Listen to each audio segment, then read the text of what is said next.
వక్ఫ్ సవరణ చట్టం ఓ పక్కన లోక్సభ రాజ్యసభలో ఆమోదం పొందడం, సంపూర్ణ మెజార్టీతో ఆమోదం పొందడం, గంటల కొద్దీ చర్చ జరగడం, దాన్ని వ్యతిరేకిస్తున్న విపక్షాలు, అనుకూలంగా ఉన్న స్వపక్షాలు. ఈ సందర్భంలో కోర్టుల్లో కేసులు వేయటం, కేసుల సందర్భంగా ఒకటి రెండు ప్రశ్నలు తప్పించి స్టే ఇవ్వడానికి నిరాకరించింది న్యాయస్థానం. ఎట్ ద సేమ్ టైం కొన్ని మౌలిక ప్రశ్నలు వీళ్ళు లేవనెత్తిన వాటికి ఆన్సర్ ఇవ్వమంది. అక్కడ ఒక ఎత్తు నడుస్తుంది.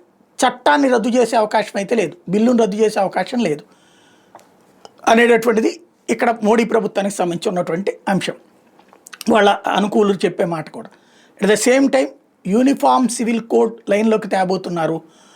ఉమ్మడి పౌర స్మృతి, కులం, మతం, వర్ణం, వర్గం వాళ్ళ ఆచార వ్యవహారాల ప్రకారం పెళ్ళిళ్ళు చేసుకోవచ్చు, విడాకులు తీసుకోవచ్చు, కాపురాలు చేసుకోవచ్చు, ఏమైనా చేసుకోవచ్చు.